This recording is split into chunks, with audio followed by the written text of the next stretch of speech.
एक सजीव से उसी प्रजाति का नया सजीव बनने की प्रक्रिया को प्रजनन कहते हैं। जैसे यहाँ मुर्गी जो है अंडा दे रही है, दूसरे में शाकी प्रजनन है, एक ही पौधे की शाखा का रोपण किया गया है और उससे नया मूलांकुर निकल रहे हैं, ये बात ध्यान रखना है। और इसमें जो देख रहे हैं यहाँ पर समसूत्री विभाजन जैसा हो रहा है और कोशिका विभाजन हो रहा है और इसमें बीज का अंकुरन दिखाई दे रहा है और बीज से नया तना निकल रहा है।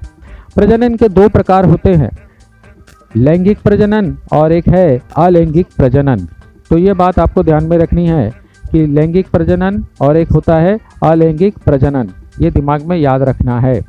एक और बात, युग्माणु का निर्माण किए बिना किसी प्रजाति के एक ही सजीव ने अपने समान नवजात सजीव निर्माण के लिए अपनाई हुई प्रक्रिया को अलैंगिक प्रजनन कहते हैं। मालूम पड़ा कि इसमें कोई भी मतलब युग्माणु का निर्माण होता नहीं है, ठीक है, और डायरेक्टली डिवीज़न होकर के नया पौधा बनता है या नया सजीव बनता है।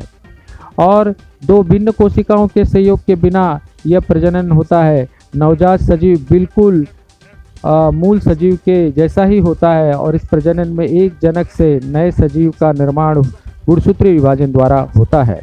नर और मादा युग्मकों की सहायता से होने वाले प्रजनन को लैंगिक प्रजनन कहते हैं और इसमें दो मुख्य प्रक्रियाएं होती हैं, एक होता है युग्मक का निर्माण और दूसरा होता है निषेचन की प्रक्रिया।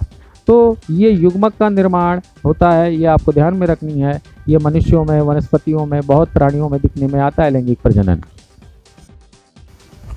चलो देखते हैं कि प्रजनन के दो प्रकार होते हैं, एक अलैंगिक और दूसरा लैंगिक। ऐसे दो प्रकार होते हैं। तो यदि हम अलैंगिक में जाते हैं तो वह एक कोशीय सजीव और एक बहुकोशीय सजीव, ये दो प्रकार के होते हैं। और जबकि लैंगिक में युग्मक का निर्माण और निषेचन की प्रक्रिया, ये दो प्रक्रिया के द्वारा जो लैंगिक प्रजनन होता है। तो ये बात आपको ध्यान में रखनी है।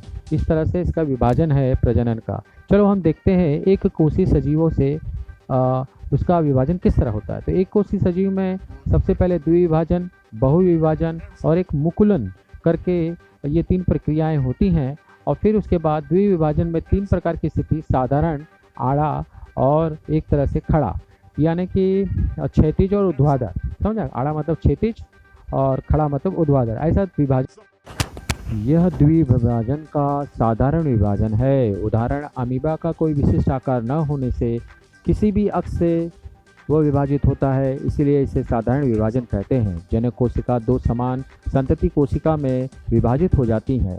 यह समसूत्री विभाजन अथवा असमसूत्री विभाजन द्वारा होती है और यह पर्याप्त भोजन उपलब्ध हो तभी यह विभाजन होता है। यह द्विविभाजन का क्षैतिज विभाजन है। उदाहरण के लिए पैरामेशियम का आड़ा विभाजन होना यहाँ दिख सकता है। और एक और है, यह द्विविभाजन का ऊर्ध्वाधर विभाजन है। उदाहरण, यूग्लिना का खड़ा विभाजन यानी ऊर्ध्वाधर विभाजन होना है। ठीक है,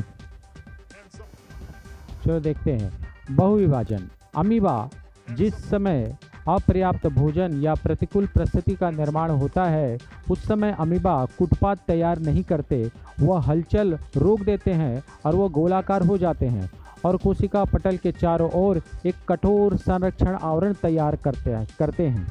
ठीक है, और इसके पश्चात क्या होता है आप जानते हैं, ये जो बहुविभाजन है और इस आवरण युक्त कठोर संरक्षक को पुटी कहते हैं।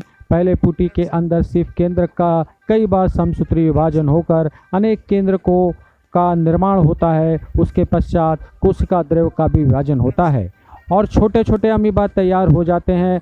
और जब प्रतिकूल परिस्थिति होती है तब वह कुटी में रहते हैं और अनुकूल परिस्थिति में कुटी का आवरण हट जाता है और इसमें से कई शिशु अमीबा मुक्त हो जाते हैं। तो इस तरह से ये घटना घटित होती है। फिर इसके पश्चात हम देखते हैं मुकुलन के बारे में।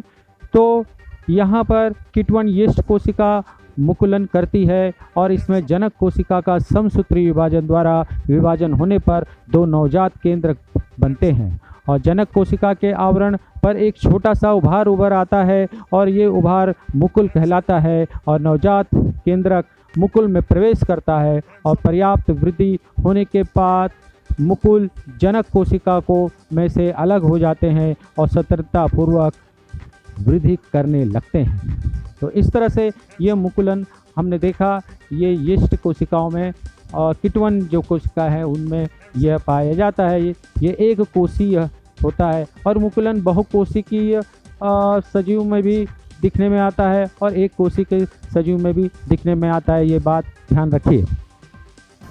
इस तरह हमने देखा कि एक कोशी सजीव में बहुविभाजन और द्विविभाजन होता है और उसके उदाहरण अभी हम देखते हैं बहुकोशीय सजीव। ये जो बहुकोशीय सजीव में यह एक प्रकार का अलैंगिक प्रजनन है और ये 5 प्रकारों से यह प्रजनन होता है। बहुकोशीय सजीवों में पुनर्जनन, खंडीभवन, मुकुलन और कहते हैं बीजाणुओं का निर्माण और एक है लास्ट साकीय प्रजनन। तो ये 5 प्रकार के प्रजनन दिखाई देते हैं। चलो देखते हैं खंडीभवन।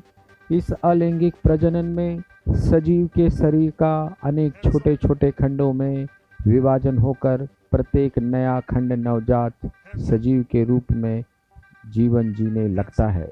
उदाहरण स्पाइरोगायरा।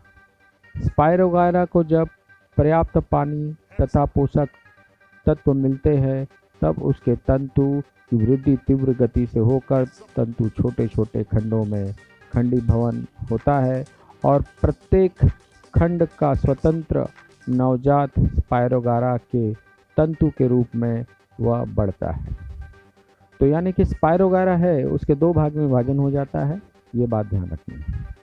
फिर उसके बाद पुनर्जनन। प्रतिकूल परिस्थिति में छिपकली अपनी पूंछ को काट देती है और कुछ समय बाद कटा हुआ पूंछ का हिस्सा पुनर्जनित किया जाता है।